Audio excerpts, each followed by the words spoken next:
Hello again, everybody. Welcome back to the podcast Retro Life for You. My name is Chris, host of the show, and with me here is Marty as well. And this week we are doing an interview with Mr. CJ Graham Hey from guys.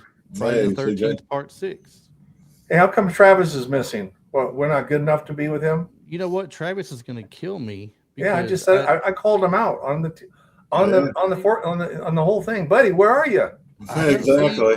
he's going to kill me when he listens to this because not only did I forget to call him and tell him Oh snap! see, he hasn't been on in a while. Travis has a lot of outside stuff going on right now. He was on before Marty was, and Marty came on after the fact that Marty's been a friend of mine for a really long time. So he joined us later on, and Travis had a lot of, let's say between work and family life and everything, it's been harder for him to get on. He would have died to come on here tonight, I'm sure, though. He's a big It's really Friday the hard. 13th You know, fan. Definitely.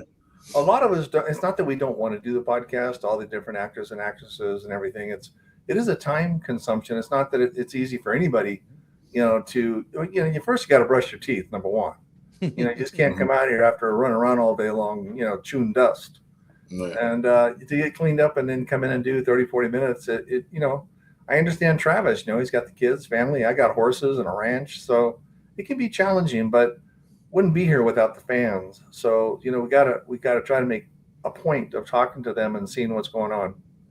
And I completely understand how hard it is for people to come on. I reach out to a lot of people every week, and some people do get back and say, "I'm sorry, I can't at the moment." Some people just don't answer. I understand though that people are busy, everyday lives just like we do. So that's why I said I really appreciate you taking a moment to come on. It's really great that you were able to do that and everything. Um, Exactly. Friday the 13th 6 is my favorite of the franchise. Oh, that's what you And tell all the boys. no, no, no, No, no, no, no, no. This it's is my legit. favorite too. So, Marty would tell you it's legit with me for sure. This is my favorite uh, one, and I don't know why, but why does this one stand out to the fans so much versus the rest of them? Because this one, and when you take a poll of which one they like the best, Part 6, Jason Lives, always comes out on top. mhm. You know, uh, I'm biased, number one, to be fair, but at the same time, I've looked at bits and parts of the others, and there is differences in the formula that I think that I bring to the table for as Jason than some of the other actors and stunt guys. Mine's pretty natural. I'm not trying, is what I'm trying to say. I'm 6'3", 250.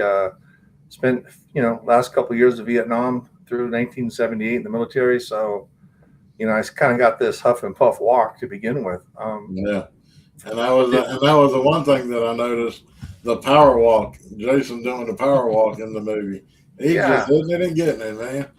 and so I'm a bias to that point, and I'm probably one of the bigger. I believe Ken is 6'6", and they put him in 2-inch platforms, made him 6'8". He told me that, so I'm aware of that. And Derek, I think, is about an inch taller than I, but otherwise, everybody else is, a little bit, not much, but a little bit smaller than me. Definitely very intimidating in the outfit. When you see it. I mean, that's another thing I think that stands out to people. People just want to be scared, and the scarier Jason looks, the better the movie seems to be. Yeah, exactly. The kills were something else too. I mean, you got like a lot of creativity with the kills. Did you have a favorite kill in the movie? I'll always lean with the sheriff breaking his back. There's no blood, there's no guts, Mhm. just pure power. I mean, can you imagine breaking somebody like a toothpick? I mean, that's cool. It's Yeah. freaky. Yeah. I make a point. I tell me and Marty both. We watch the movies before we do the podcast every week, no matter what we're doing. And I just got done watching this an hour ago, so that sheriff bending over backwards is kind of fresh on my mind right now. And Yeah. that's definitely just a freaky looking thing. It's like you just snap the body in half completely and stand him up. What's unfortunate for all of us, as not just fans but as moviegoers, is that back in the 80s, everything was 35 millimeter, everything was done on tape, and everything was cut and pasted back together, dropped on the floor, and put in the garbage can. So all of the outcuts that were thrown away, because every kill was much more grotesque than what we saw on the actual film. Because of the ratings, they wouldn't let it come out unless it was X rated.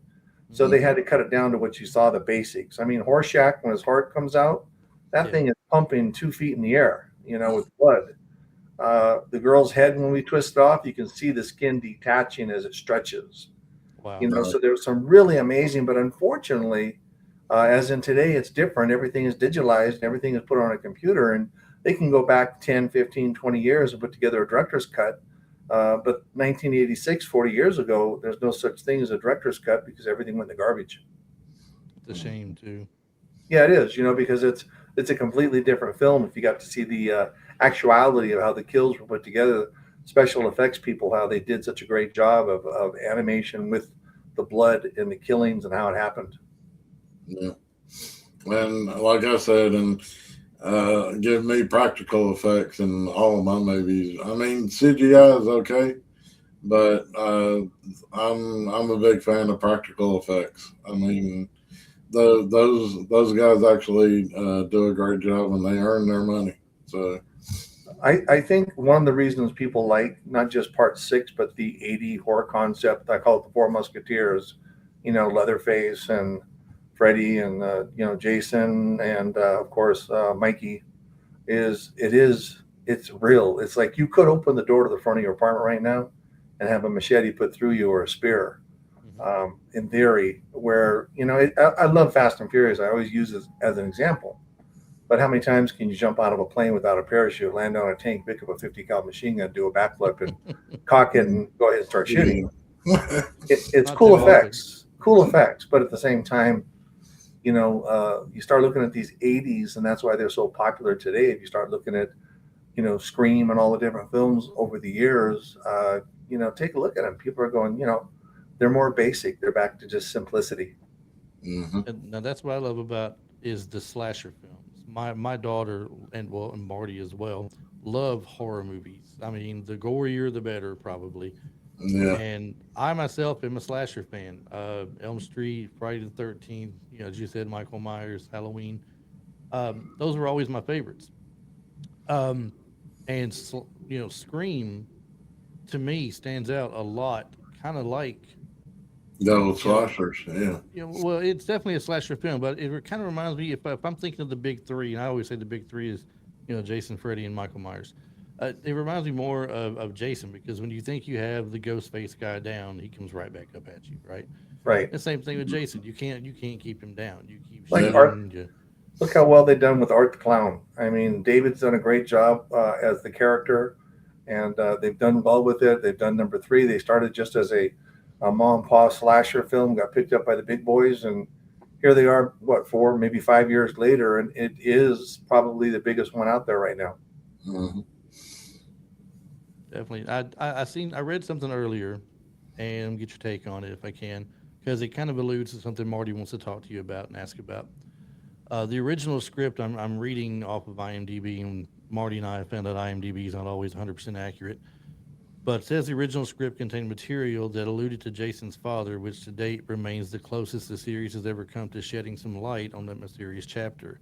In the script, Pamela's headstone is next to Jason's, a reference to the fact that someone paid to have Jason buried, explaining why he was not cremated, as the mayor said in Friday the 13th in the beginning.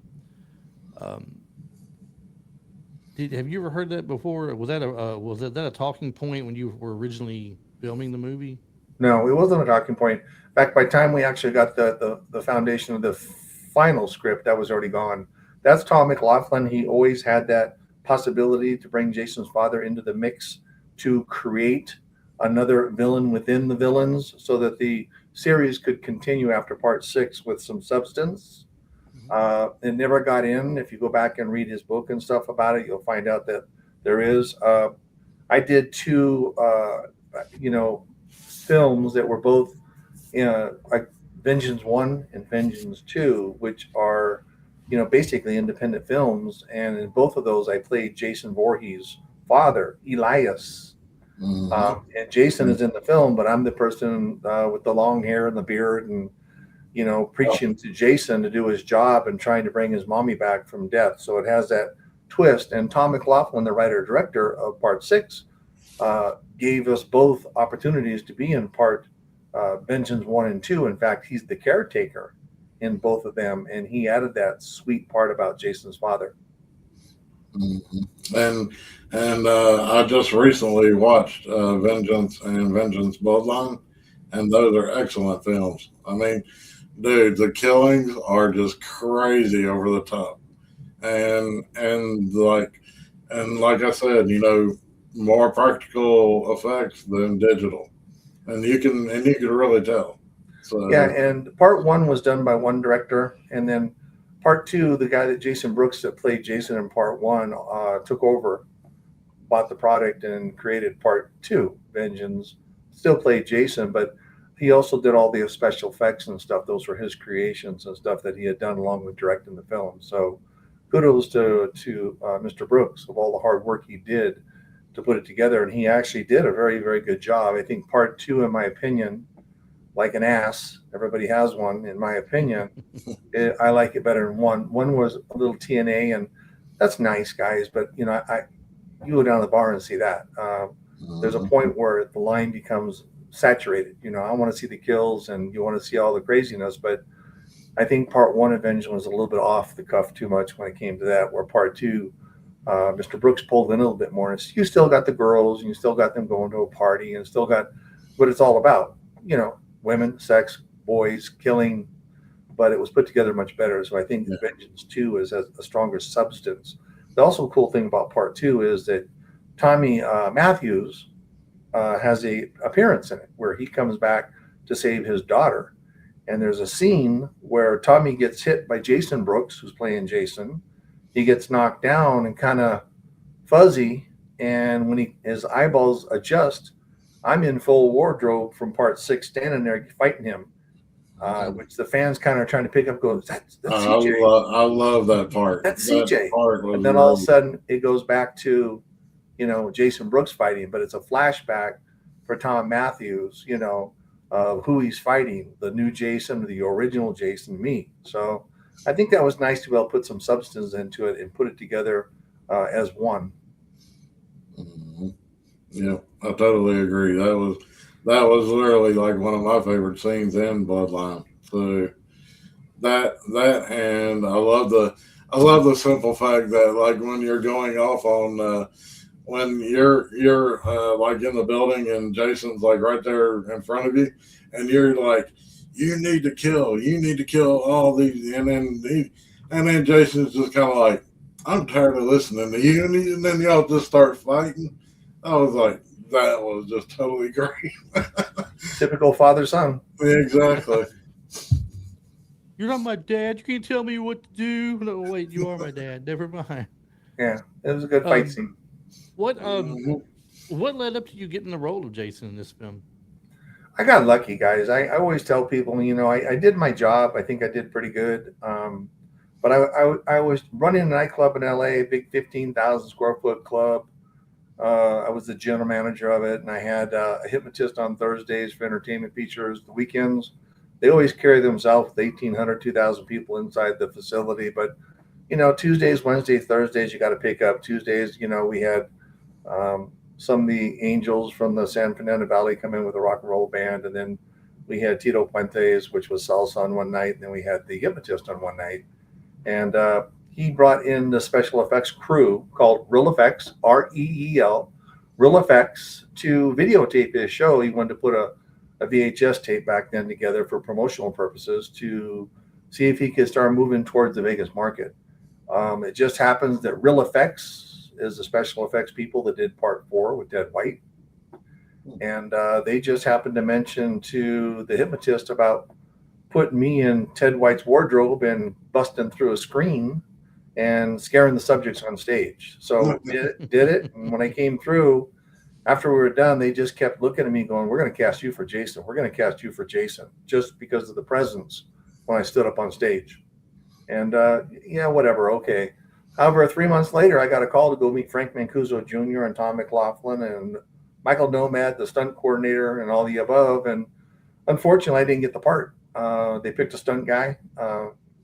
Unfortunately, I know who he is, but he went out and did it. The first daily that came back, which is the first time they get somebody on screen and they put them up and see how they look, he didn't meet expectations on the screen. They were dissatisfied. He's a little thicker than I am.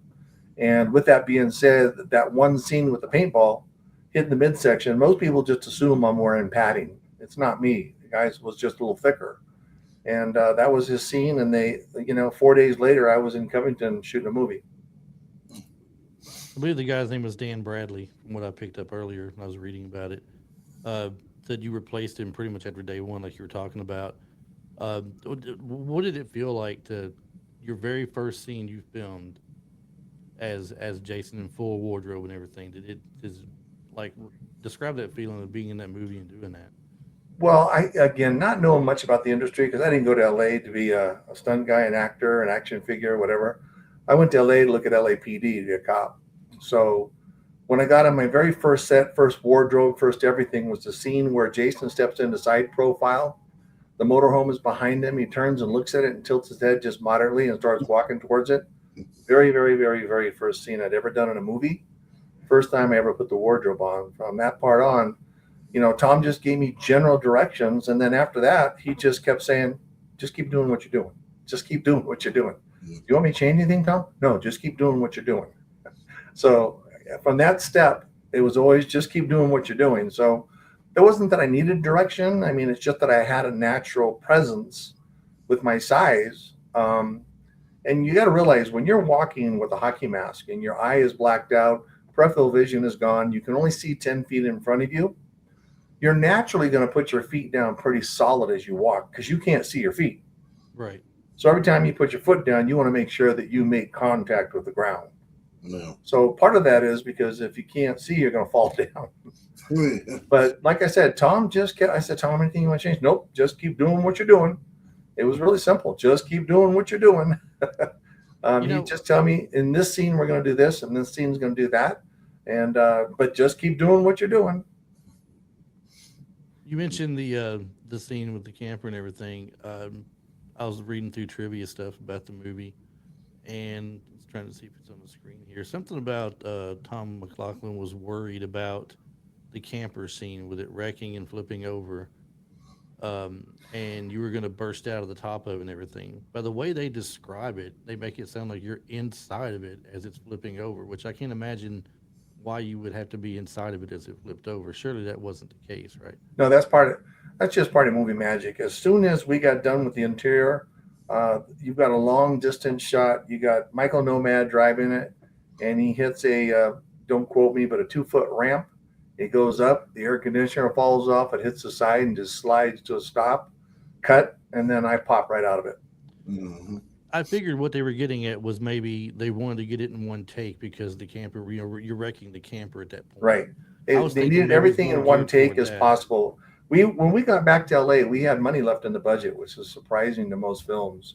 So with that being said, we added some additional kills in Griffin Park in Los Angeles when we got back because we had done so well. What I mean by that is going through the wall in the campsite, stepping down. I didn't fall. I didn't miss my step. There was a perfect one shot moving on. Same thing when I was going through the door. They had that big 4-foot fan behind it. When I hit it, it exploded. But there's always an opportunity when you put that foot down, you're going to twist it or you're going to fall. Didn't happen. Same thing with the camper. It went up. It went down. We destroyed a couple of cameras that were underneath it, which was fine. But there was a nice savings substantially. So when we got back, Frank Mancuso Jr. said, go back out to Griffin Park and add some additional kills to it. Yeah, kill some more cops. Yeah, I mean, well, that's how we ended up with 18 kills, Yeah, and that was actually one of my favorite kills because I love the scene where the one cop's on the dock and then he's showing his flashlight around. He's looking, and then you're just easing that little knife out of that pouch, and then flashlight comes right on top of you, and you just go, yeah, you nail him right between the eyes. Yeah, that was Michael Nomad. He was the stunt coordinator. Mm-hmm. I remember a friend of mine cracking a joke about the movie saying it looked like Jason was carrying a utility belt. He was the Well, no, no, let's don't laugh. Here's the thing about part 6. You got the James Bond opening. yes. Come back to Yeah. life like Frankenstein.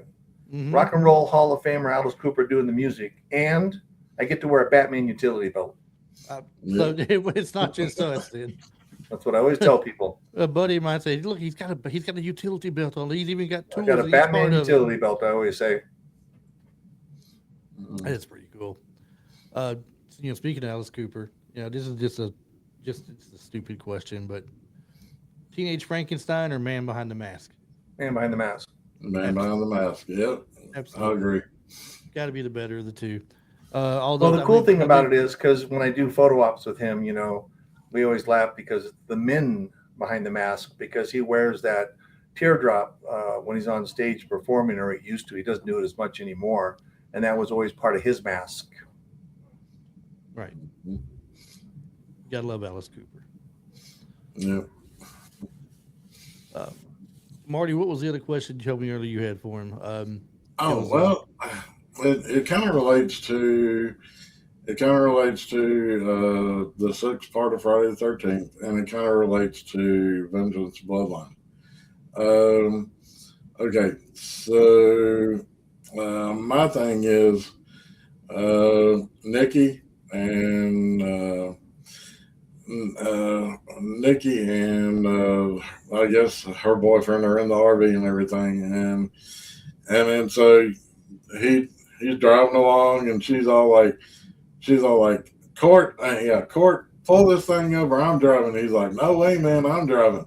And then all of a sudden you pop out of the bathroom and you grab her, and then you're struggling in the bathroom, and then you see him kind of laughing, and he's like, but you just literally like grab her from the back of her head, and you just like shove her right into the mirror, and her face crunches like through the metal on the RV.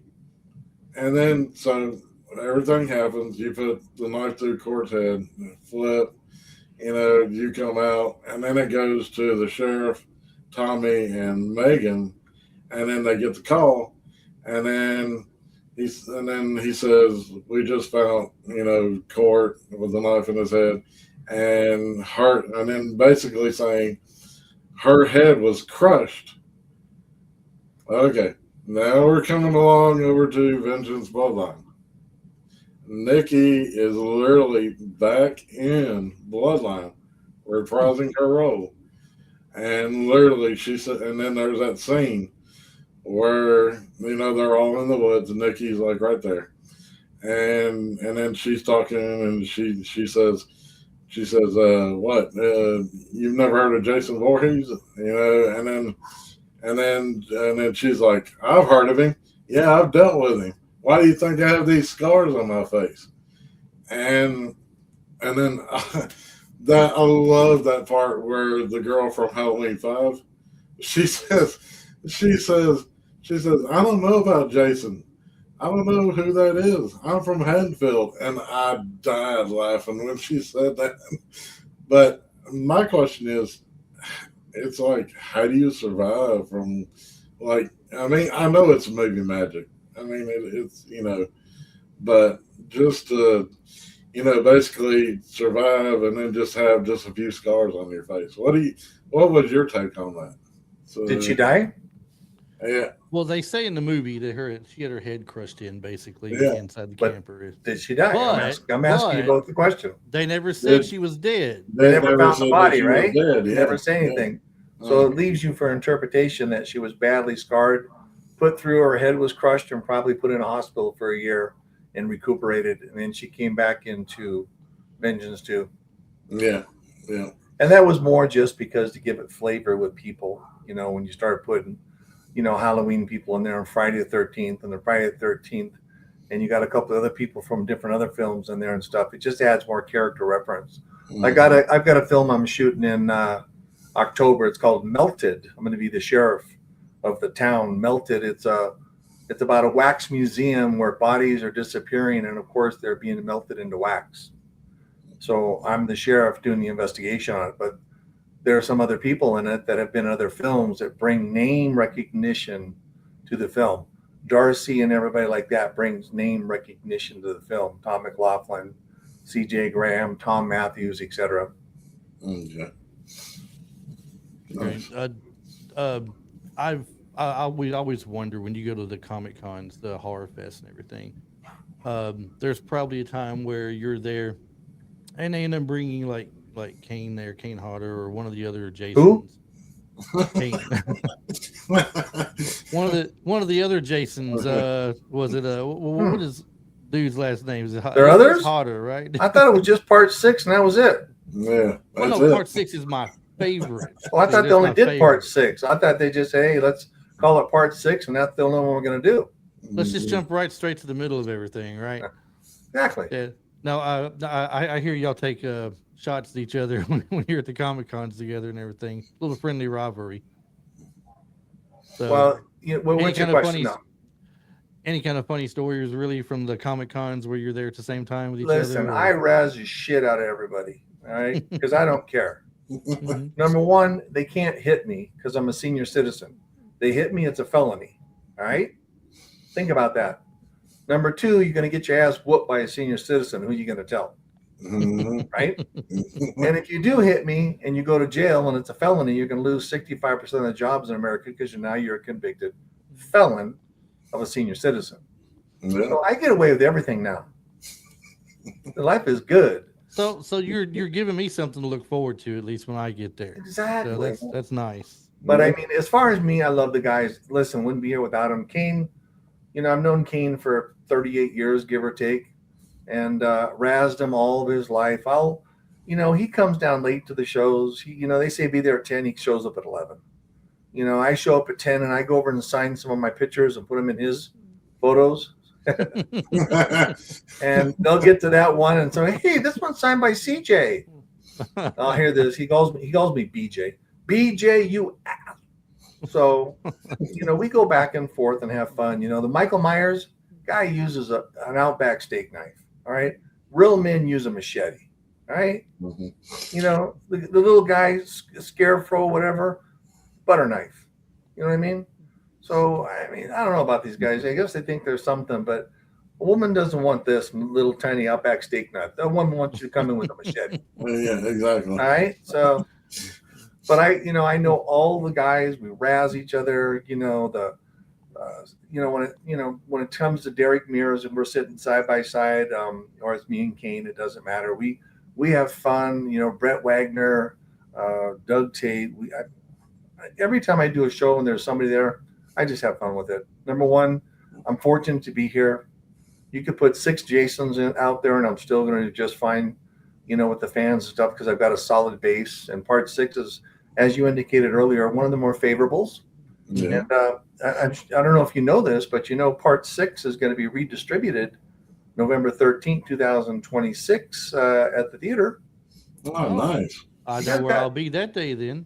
Yep. There's a lot of these 40th anniversary things coming out, going back to the theater. I think it's great. Well, Because what's people who happening didn't- is they're putting them all out through part 6, being the last one November 13th at the big theaters, the big cinemas, as they're launching the Friday the 13th series starting, I believe, in October. Oh, yeah, the prequels. Yeah. So that's kind of what they're doing. But part 13 or part 6 will be on the 13th of November, the last one to be seen at the theater. They're not going to be showing 7 through whatever. It's just 1 through 6, which predominantly owned by Paramount still. Mm-hmm. Yeah. That's pretty Yeah, cool. I think Paramount had all the way up to 7. Correct. Or yeah, and then New Line took over on 8, 9, and 10. So Do I you remember own? correctly. So, Do you have anything from the movie that you kept, screen props or anything like that? I don't know if I kept anything, but I was surprised to find that a hockey mask was in one of my bags when I got home. I mean, as from the advice of my attorney, I've been told to plead the Fifth Amendment. All right, Mr. Fauci. Plead the fifth. Exactly. The fifth. I think it was the. I don't know if it was the director I read kept Jason's headstone and putting. He still has it. Got an actual full-size headstone in the backyard of his mom and dad's house in LA. oh, that's cool. I mean, it's not like something you could carry away. It probably weighs 250 pounds. Right. Right. Do you have a favorite? Obviously, Jason is her favorite. Jason Voorhees for sure. But if you're looking at one of the other guys, are you a Freddy Krueger guy, Michael Myers, Leatherface, Pinhead? Well, Freddy's a pedophile, so I don't go that direction. Mhm. He hurt children in part one. You guys forget that. So that's the definition of a pedophile. And Mikey, he'll eat anything, and he uses an Outback steak knife. So Leatherface, to be fair, I mean, Leatherface is kind of big and thick. I mean, if I had to run around a car a few times, you'd probably run out of air. Mhm. So I think I'm going to stand champion. Yeah, exactly. Exactly. We got Listen, it. I know all of these guys. I mean, Brad, I razz each of them, having fun all the time, and vice versa. And we run behind each other, and we'll do pictures with fans, and I'll crash their picture from a distance, and we just laugh. I don't take anything serious, number one, because it's just an honor to be here. So, if you're going to get too serious about it, then you probably shouldn't do it, right? Mhm. Right. I don't take things personal, and I don't, whatever. You don't like my gray beard? Okay. I'm 69. I'll be 70 in a few months. What's your point? Right? Yeah. So, but I'm pretty low maintenance, pretty low profile. Well, I got one more for you, and then I told you earlier we try to keep you close to 30 minutes here if we could, and we're right at that mark right now. But you mentioned seeing all the guys at the cons in October. We have one here in Nashville, and Robert England's going to be there doing his thing, but Freddy Krueger and all. I had read where he had fallen asleep in a makeup chair one time and woke up and looked in the mirror and scared the crap out of himself. Did you have Well, any moments like that as far as you know on scene? I mean, well, on the movie set or anything like that, where you actually got a scare of your own or something? Or I didn't, but I understand. Like I did a movie called Highway to Hell. It took 5 hours to do the makeup. Uh, so with that being said, I understand it. In 1989, sitting in a makeup chair at 3 o'clock in the morning while they're doing 5 hours with the prosthetics, watching MTV and falling asleep. Because you're up so early, you got to realize you start at 3 o'clock, takes 5 hours to get the makeup on, then you're on set for 12 hours. So I could see things happening at that. And then I'll give you the one thing that I do is I razz Kane Hodder. Kane Hodder. You know who Kane Hodder is? Yes. I've heard of him. I razz him all the time because he did part 7. And in part 7, he's doing this. Yeah. Mhm. First thing Yeah. I said to him when I met him, I said, Kane, dude's dead. Why are you breathing? And ever since then, he just looks at me. Oh, man. He didn't think about it. It was just a way for him to show power and Right. anger, breathing. I said, the dude's dead. He ain't breathing. Mhm. Apparently, nobody else caught it either because it made it to the film. So Yeah, I exactly. did. But I always razz about that. And then, Kane and I go back and forth, and I do love him. He'll go, well, hey, Siege, can you take our photo? And I'll jump up because I don't care. Yeah, I'll help you. And he looks at me like, you're really going to take my photo for me in the back? I go, why not? So anyway, hey, well, how many did you do anyway? I said, well, 2. What? What? I did 2. How many did you do? What do you mean you did 2? I go, I'm in the prologue of part 7. I've got credits in part 7. I got Mhm. paid for part 7. Mhm. I'm in part 7. Yeah, exactly. He does one of these. Yeah, I guess you could. Because the beginning, it's me. Mhm. Look Yeah. at the credits in the back. CJ Graham, Jason Voorhees. I got a Yeah. paycheck. So technically, I'm Jason in part 7, just as much Officially. as anybody. And I razz him about all the time. I said, what I'm going to do, Kane, is I'm going to sign about 500 things. And when I die, I'm going to put them on the market, have my kids put them on eBay. They'll be worth $200-300 then because I'm dead, right? I said, but I'm going to sign them all part 6 and part 7. Yeah. Just one last parting shot on the way out the door, and Always. he can't get you back. I mean, it's done with. You know what? It's been don't laugh. It's been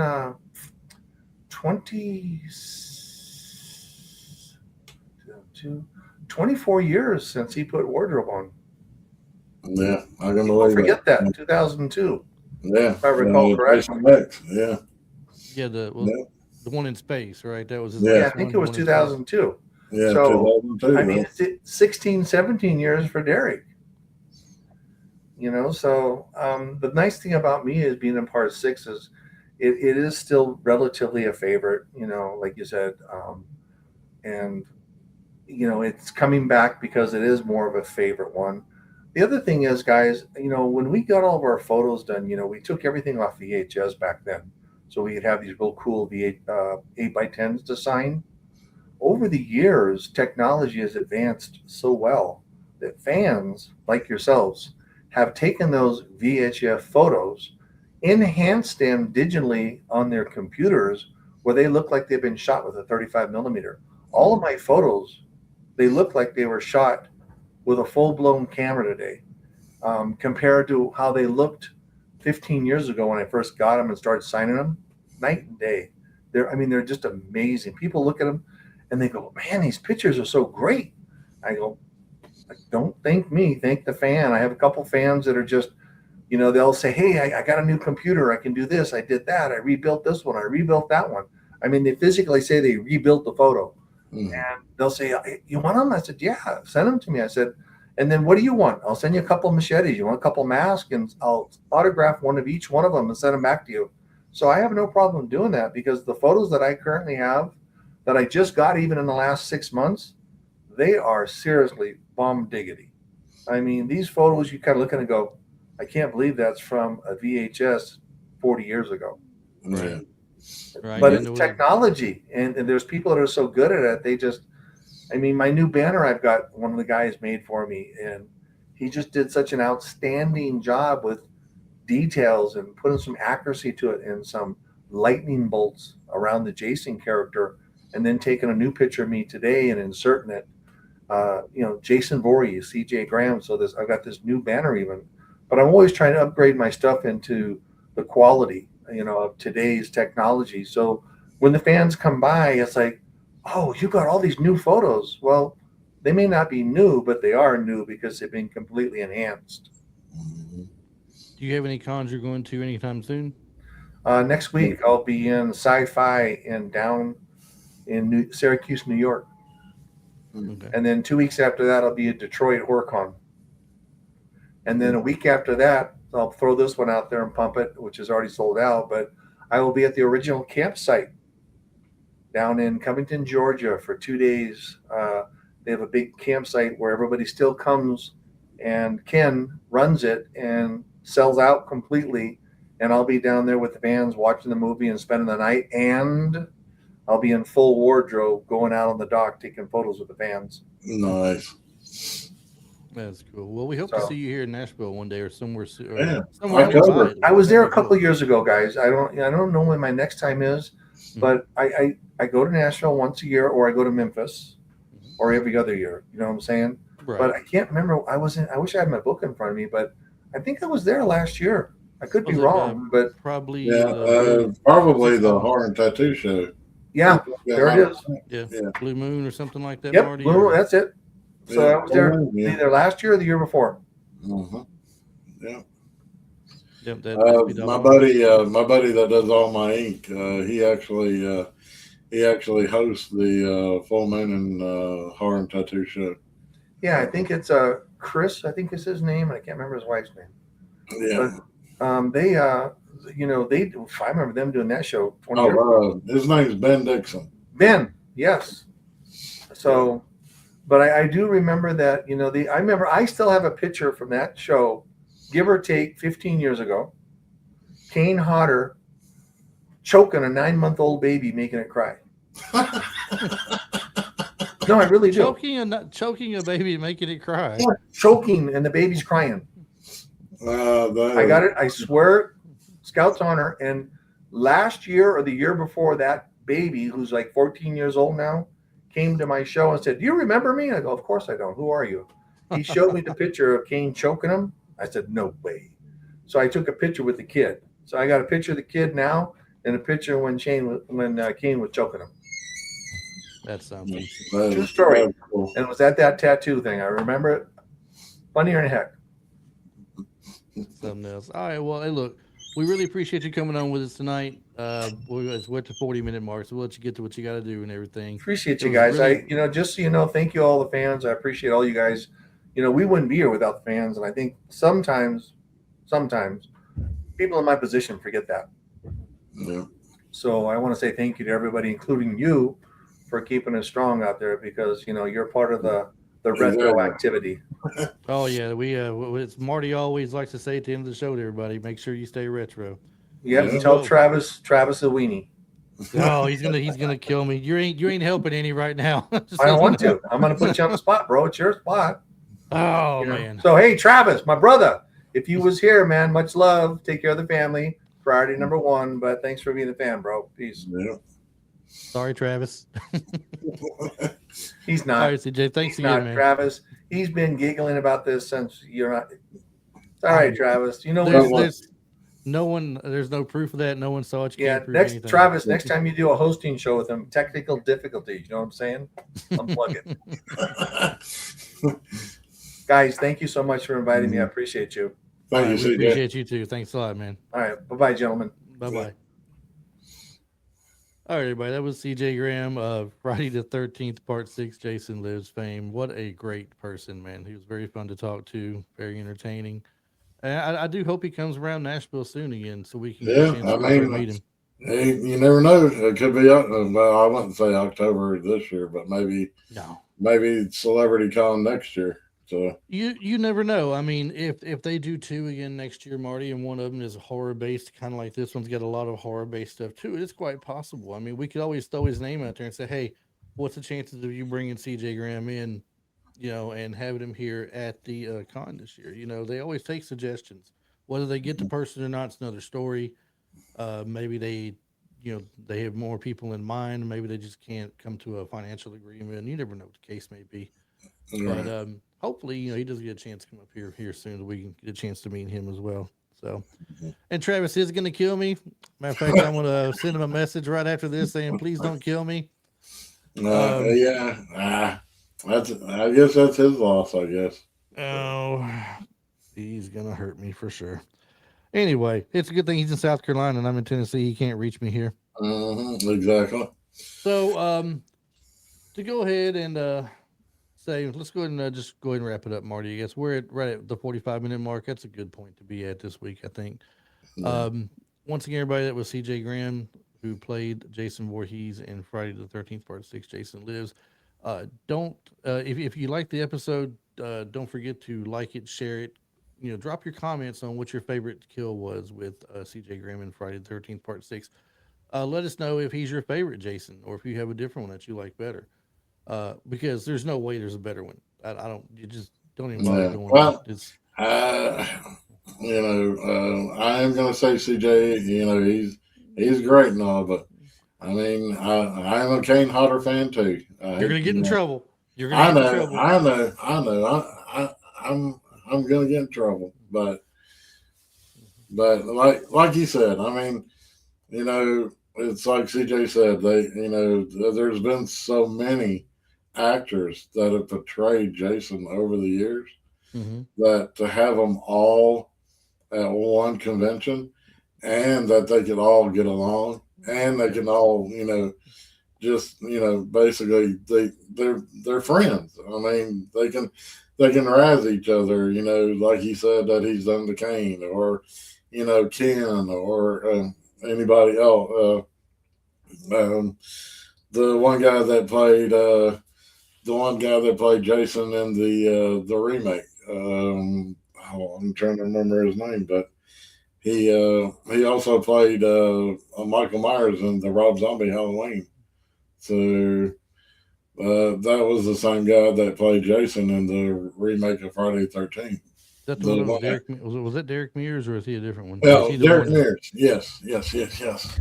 That's who Okay. it is. Okay. All right. Well, Marty, we're gonna go ahead, like I said, and wrap it up. For all of you listening out there, thanks for listening this week and participating. Um, Check us out on Facebook and Instagram, TikTok, and of course here on YouTube, where you watch us every week.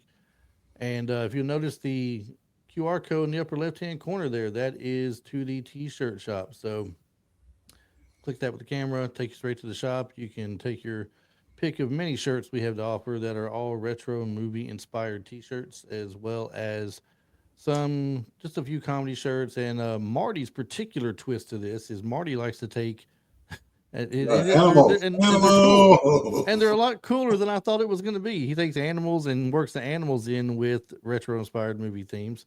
So And you'll see TV. some with dogs, cats, rats, things of that nature. Anyway, you'll take a look at them. They're cool. They're spot on, and there'll be more to come of everything, including Marty's animal shirts. So, Marty, thanks for being here this week as well as always, and we will see Yeah. you guys next week on our next episode. Marty, Yeah. what do you tell these fine people again? Well, if I can get it up and around, and there it is, there it is, there. Always stay retro.